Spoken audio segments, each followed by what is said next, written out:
On today's episode, I'm bringing in a business consultant who's worked with hundreds of system integration companies. He also happens to be a former colleague of mine from back in the late 90s and early 2000s.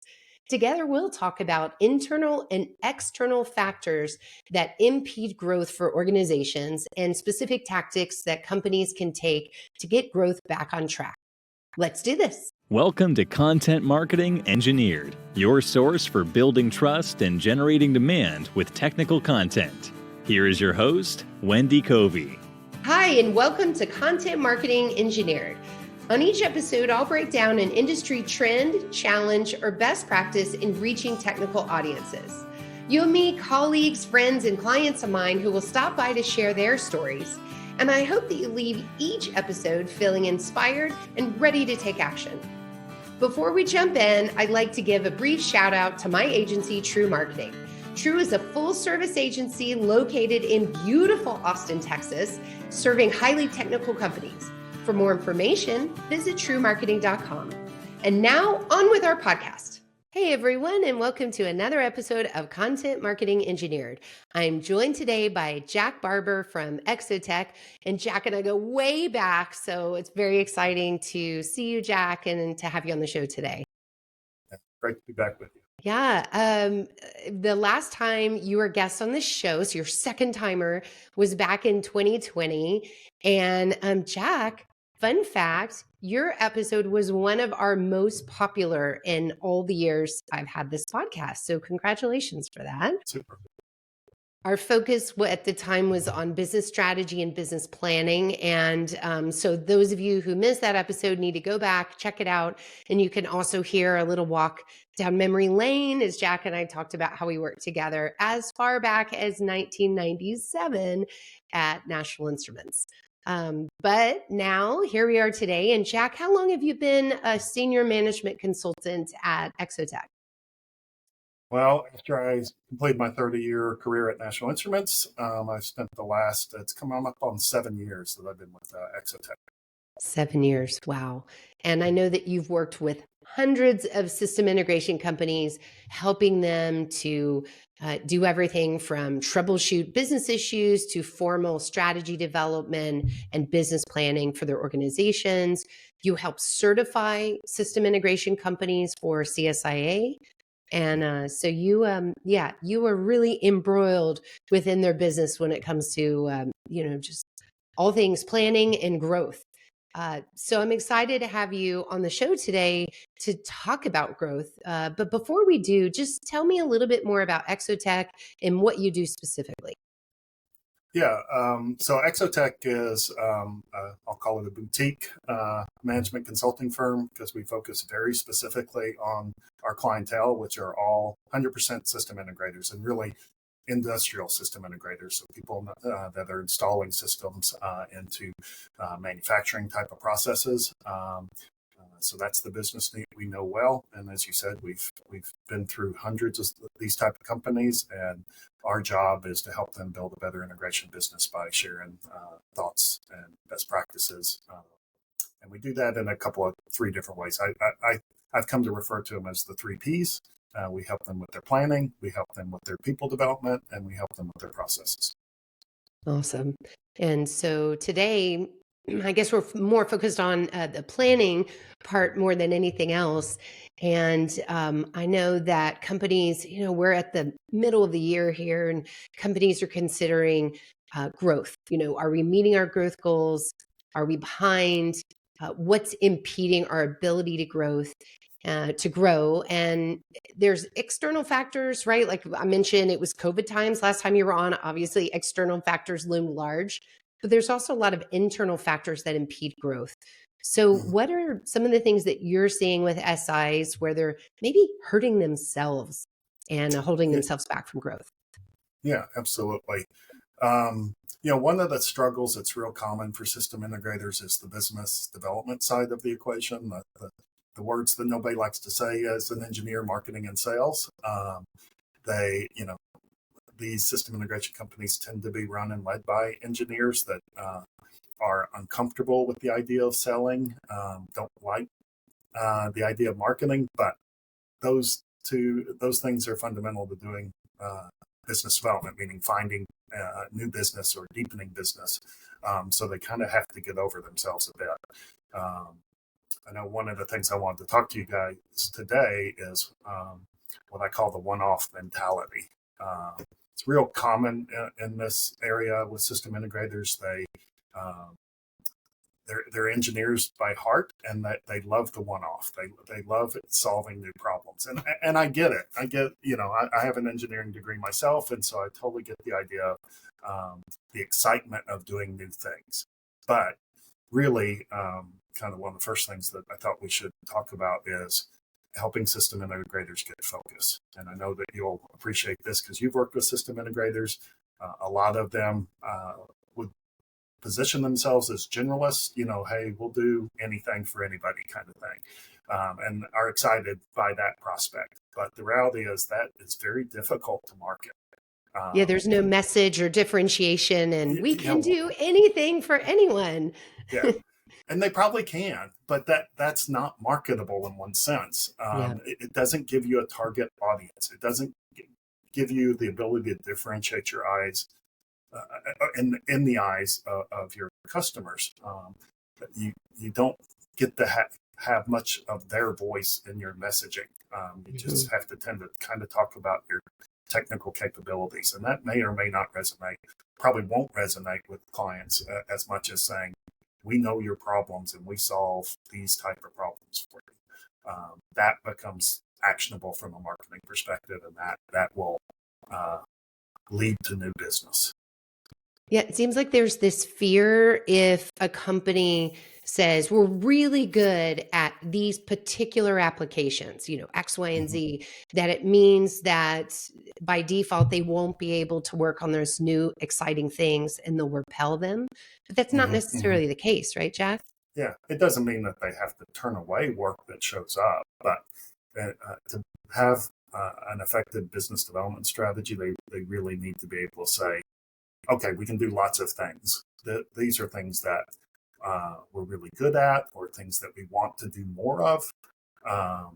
There'll always be challenges in those new projects that they will still need to solve. It'll never be just their engineering's not very that simple, So I think they overly fear that somehow that's not going to be as exciting.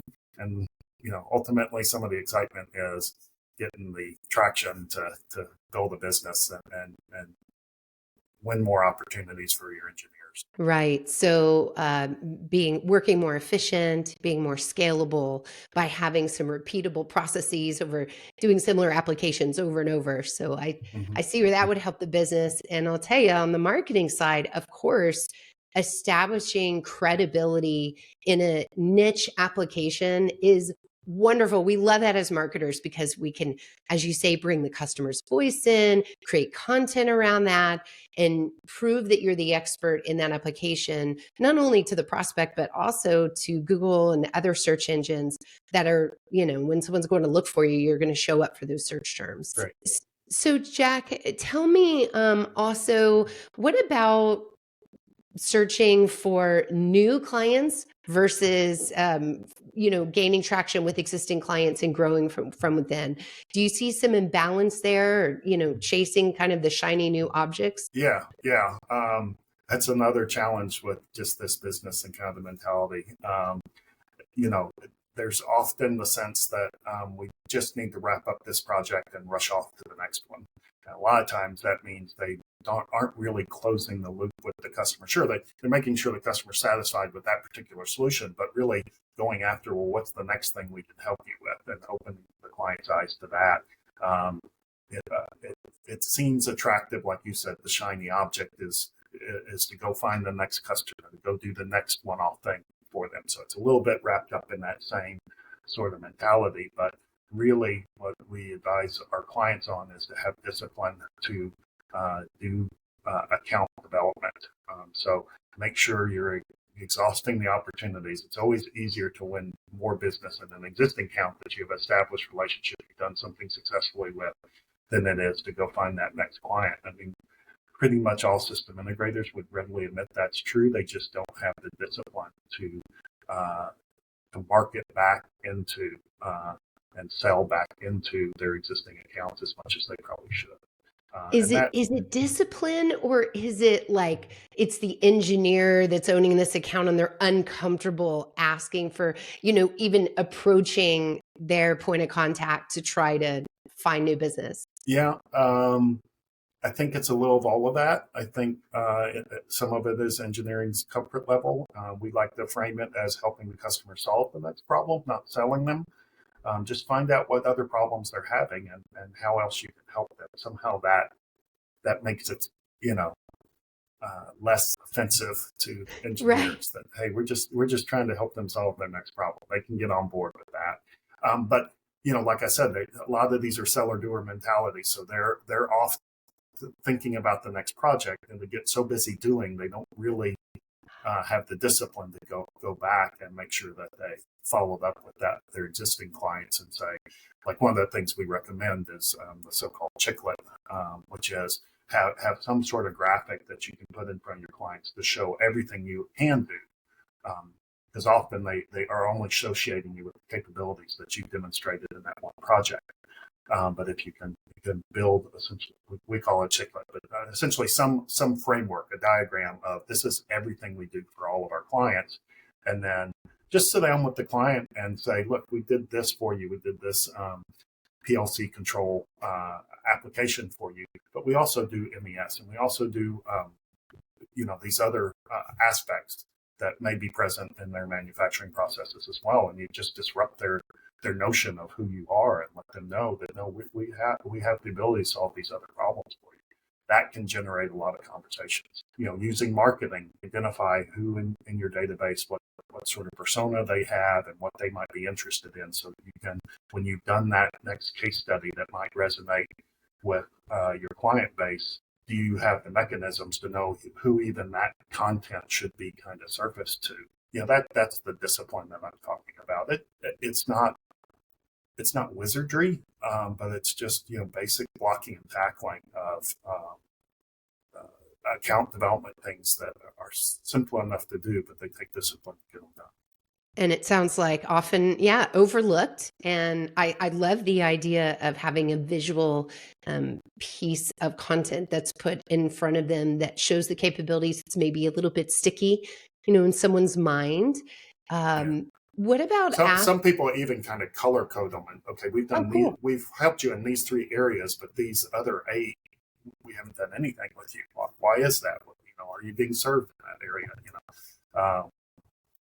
Out of sight, out of mind. If in absence of having a graphic like that, is your typically seller doer, the account manager, that's because he's doing the projects or leading the projects for that account, is that even on his radar screen? Say, hey, what about these other 8 areas that we haven't touched yet? So it's a good visual reminder, not only for the client, but for your seller doer as well. Makes sense. And I imagine there's 2 things that could occur. One is, 3, I guess, but either they say, no, we don't need you, whatever. Forget that one. We're talking about growth. So they say, oh, I didn't realize you did this other thing. Let's talk about, I have some needs in that area. But I can imagine another outcome is an introduction to someone in a different division within the company.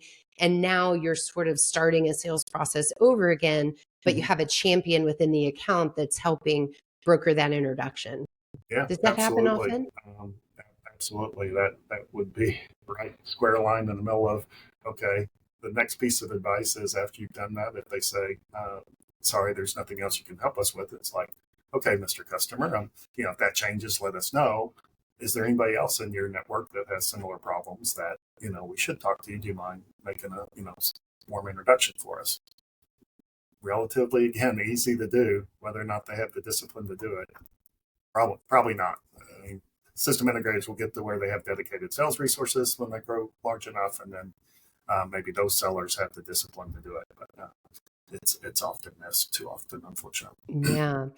Back in our NI days, one of the tools that was used, and of course we had a direct sales force, so it helps, like I said, to have those people.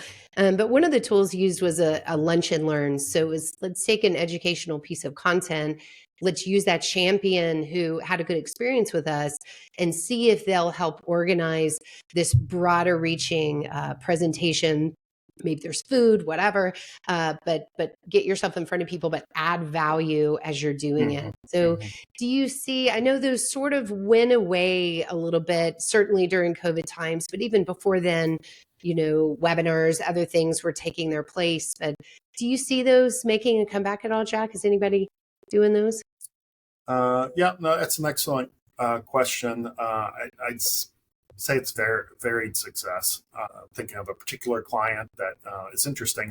They do an open house, and it really almost has a more kind of educational focus. They're big into robotics, and so they get the community to show up and see the latest things they're doing with robots. And they've been doing it long enough that they've seen pull through. Like kids have grown up and now are working for this particular company I'm thinking at because of the outreaches they did at a younger age. That may be a little off script because maybe our listeners probably are less interested in that, but it shows the length at which some folks have gone to have interactive events like you're talking about. Yeah, no, I do think it's a good idea to invite your clients in. I'm actually thinking about a company up in Boston that said they bring people in. It's also kind of is a in-person version of the Chicklet, right? You have a chance to display everything you're doing for all your clients, and then have your clients go show up, and they're only familiar with like the PLC example that I gave you, and then they're like, wait, no, I didn't know you were doing this sort of project for another client. We have those sorts of needs too, so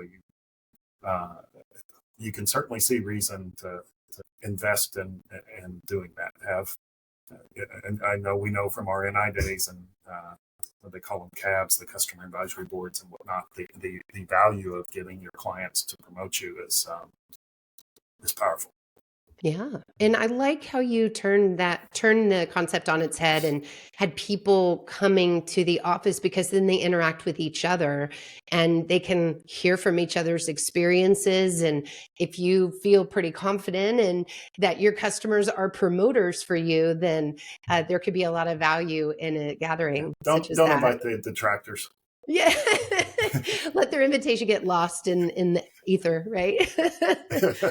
I like that. So, Jack, you had CSIA, event was a couple months ago, and I know you're very deep in this industry. How are people feeling right now? I mean, is growth a big concern? Are people growing pretty well? Is it all over the place? And what external factors are you seeing that people are concerned about? Yeah, I guess I'll start with the good. The system integration community had a great run over the last 3 years. But there's been a lot, and continues to be a lot of investment in automation. There's been some reshoring of technology, like semiconductor business in particular. But that's created lots of opportunities. There was kind of a hump during COVID where they were having trouble getting equipment to be able to do the projects that their clients wanted. But it's been a good run. I think our community and what we hear out of our community is that their challenge has been finding enough people to do the work. Good. So a couple things, external factors that are affecting kind of their decisions. I'll stick with the people for a minute. Finding good engineering talent, that is an age-old problem, and it's probably gotten worse as the demands have picked up, unfortunately. We really should be trying to encourage our younger generation to pursue engineering more. This is more of a personal concern, but I think it's founded. And I've been warning our clients about this, I think the engineers that they'll see graduating over the next run, say several years, are kids that have come through the COVID cycle, through high school and college and whatnot. And I just fear that they're not going to be at the same educational level that past engineers have been. Not of their own fault. It's just been harder to get good education over the last while because of COVID. And so I'm encouraging those that do recruit directly out of schools to expect that they're going to have to do more onboarding, more training to get those new engineers where they need to be, than perhaps they could rely on the academic system in the past. Yeah. And then on top of this, of course, you have baby boomers retiring and all of this knowledge at the senior levels that's It's hard Yeah. to replace. Are you seeing some innovative tactics of how companies are trying to capture that or mentor or just do something about this? Yeah. I mean, it's a great point, and it's not an easy problem to solve. Figuring out in their own ways to make sure that that kind of tribal knowledge from their more senior workforce is getting transferred to their younger workforce is uh, something certainly that's discussed in, say, our peer groups, where we host these peer groups so system integrators can kind of exchange ideas about what's working and what's not. Good. Yeah, I heard an interesting idea, which was to, and I don't know how well this would work, but to train a private GPT and have that senior person train it to the extent of feeding in emails and feeding in white papers, everything they've ever authored, and have this AI start sitting in their meetings and ultimately become their doppelganger, where you can ask it questions and it's, virtual Jack Barber. When Jack's ready to retire, you can at least gather some of that intelligence. So I don't know how well that would work, but it's an interesting concept at least. Yeah, yeah. I'm sure AI will replace me at some point. So Well, you'll be playing with your grandbaby instead. yeah, hopefully so. Absolutely. Yeah. Well, those are some pretty good people factors. What else are keeping business leaders up at night in the community? Certainly the election, it just always is a concern. Just you want to get that uncertainty settled. So Yeah. clients tend to start holding projects a bit, waiting to see where things land. I hesitate to bring it up because it's kind of an obvious thing, and it does affect people's ability to move forward in their business, and there's not much that can be done about it. It's just a Yeah. bit transitory. It's kind of what that happens once every 4 years, and you just kind of have to try to be working with your clients and making sure that those projects that they can move confidently forward on. Right. Okay. So, if I could recap on the internal forces, it sounds like what you're recommending is for companies to really think about what they're best at and proclaim that and message their differentiators, not be just jack of all trades. And and then also people are getting stuck in this cycle of heads down delivering and heads up selling and heads down delivering. And really, we didn't touch on that much. Do you have any other advice on how to break that cycle? I mean, is it a matter of staffing appropriately? I mean, ideally, if you can dedicate people to the cause, to the business development side of things, then that you're not having the thrashing that you're talking about. Yeah. That's always kind of a cathartic decision for system integrators. I would say they tend to start making that sort of decision in 25 to 50 people sort of range. So, in absence of that, it is a little bit of creating kind of here's our playbook.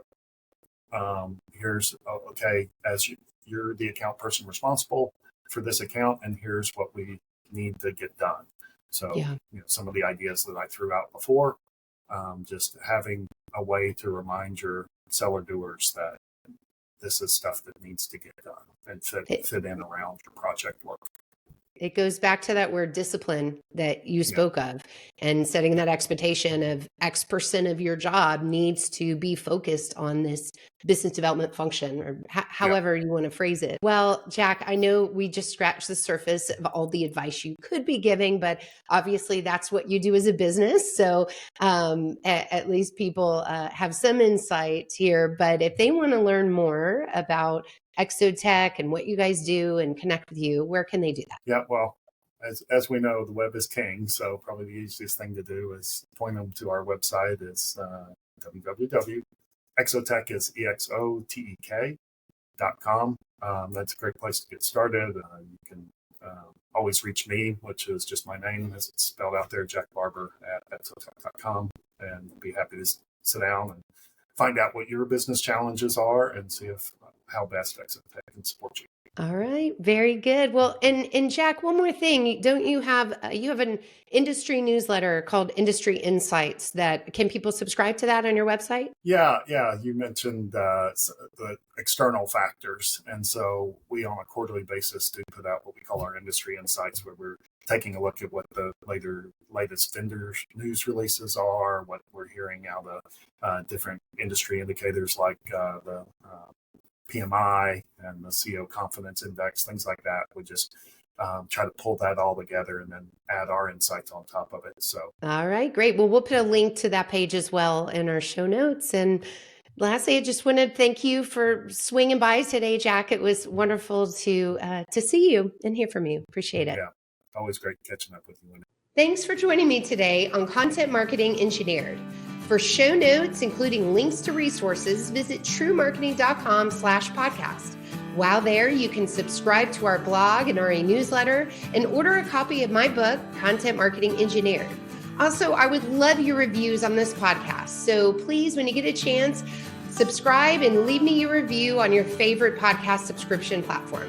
Thanks and have a great day.